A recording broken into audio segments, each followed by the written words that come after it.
World of Chainsaw Man, devil contracts are a pretty big deal, and by the time you guys are seeing this, season 1 of the anime may or may not already be out, but if you're here, I'm assuming you want to learn more about devil contracts and how devil contracts work and how many of them are in existence in Chainsaw Man Part 1. We'll look no further because in today's video, we're going to look at everything you need to know about devil contracts, from how they work to the price paid for devil contract to all the major contracts in Chainsaw Man Part 1. So jumping right in, devil contracts are formed between a devil and a human. When this contract is formed, it's pretty much a binding agreement, as well as taking the expression of making a deal with the devil as being literal. These contracts under most circumstances cannot be broken. We have seen cases where a contract has been broken though, like when Aki and the Fox Devil made the contract, that was broken, and when Makima broke Denji's contract with Puchita, that was also broken, but those are exceptions to the rule, which is a reminder, exceptions don't make the standard. Now you might be wondering, how exactly do you enter into a contract with the devil after you and the devil come to a mutual ground where the idea of making the contract comes up? Well, you have to make a sacrifice to the devil, and oftentimes it's going to be something that comes with some form of suffering, like giving up some internal organs or an eye or even the lifespan of a human. We've seen humans give up their own children. In some cases, politicians offer up their own constituents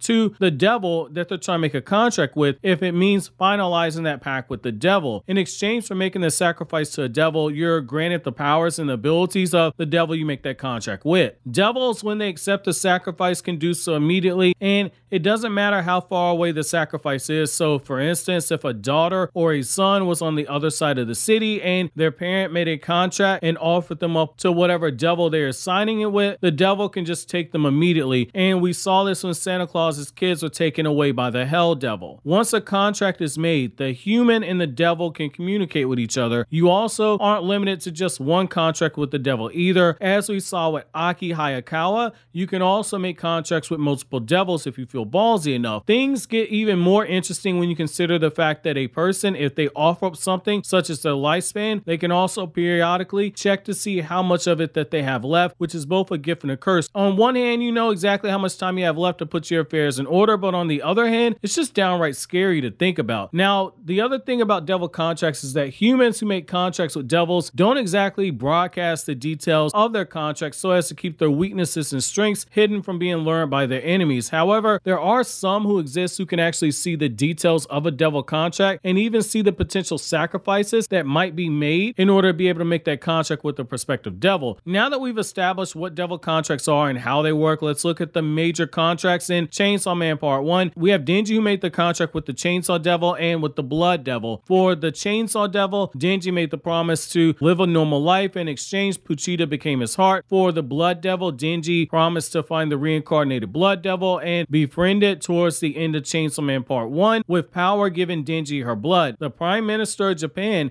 made a contract with the Control Devil. In this contract, any damage that the Control Devil sustains is transferred to a random Japanese citizen. Aki has multiple contracts with the Cursed Devil, the Fox Devil, and the Future Devil. For the Cursed Devil, Aki gives up most of his lifespan, but in exchange, the Cursed Devil can manifest. It can actually pick up its target by its arms. It can mortally wound them by biting them, all while crushing their arms in the process. The contract made with the Fox Devil requires Aki to feed parts of his body to the devil, but in exchange, he can summon the Fox Devil to attack his targets. The contract with the Future Devil takes Aki's left eye, but with this power, he's able to see into the future for a few seconds, which has come in handy more than once. Santa Claus also has contracts with the Cursed Devil, which we've previously gone over, but he's also got a contract with the Doll Devil, the Darkness Devil, and the Hell Devil. The Darkness Devil made a contract with Santa Claus when he brought Denji to hell, and it in turn handed part of its flesh over to Santa Claus. The Darkness Devil embodies the primal fear that people have, and it's never really experienced the fear of death because of how powerful it is.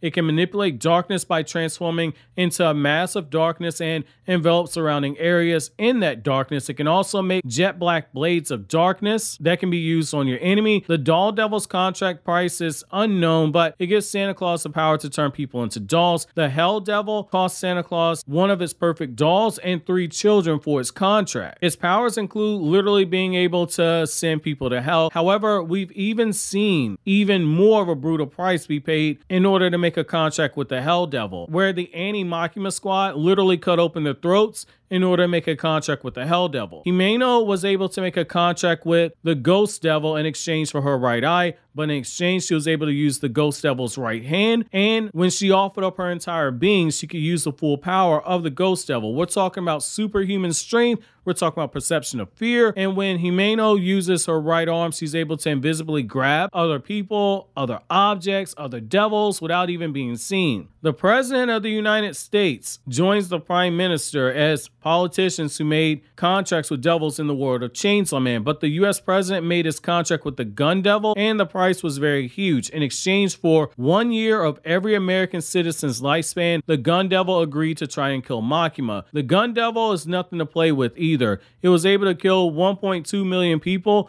across multiple countries in only 5 minutes flat. The Octopus Devil is the devil that Yoshida made a contract with for an unknown price, but it allows him to use his tentacles in order to use them as weapons or for defensive purposes. The Punishment Devil is the devil that Tendo entered into a contract with, and his powers are pretty much unknown. The Skin Devil was entered into a contract with Joey and Aldo and their younger brother in exchange for an unknown price, which allows them to be able to disguise themselves as anyone whose corpse that they touch. Akane entered into a contract with the Snake Devil in exchange for eating one of her fingernails for each use that she uses it, and she's able to use all of his powers, which allows her to eat other devils and spit them back out in order to fight on her behalf. Kusakabe made a contract with the Stone Devil for an unknown price, but in exchange he's able to, while he's within a drawn circle, he can turn people into stone. However, that's going to be it for every major devil contract in Chainsaw Man Part 1. Now, there are some lesser devil contracts I skipped over. Part of the reason why I skipped over some of those are there's not much known about the powers that the devils give to the humans to make the contracts with them, or there's literally no information, so I did not touch on that because Chainsaw Man is currently ongoing with Part 2. That's also a big part of the reason why I did not talk about any of the devils that we got introduced to in Chainsaw Man Part 2, partly because we're still learning more about those devil contracts as well as some of the powers that have been afforded to by the humans that have entered into those agreements. Because just being blunt, if I went ahead and explained what we know now, that'd be super irresponsible because the story's still ongoing, and so there's more information that could be afforded to us later on, especially if new devils pop up or some of these older devils pop back up and make contracts with humans when we see that there's more powers. So that's why I kept this one as I did. However, if you want a more in-depth look at every single devil in Chainsaw Man Part 1, you'll want to be on the lookout for that video, which I'm working on now. But while you wait for it, consider checking out these other videos you see on the screen right now.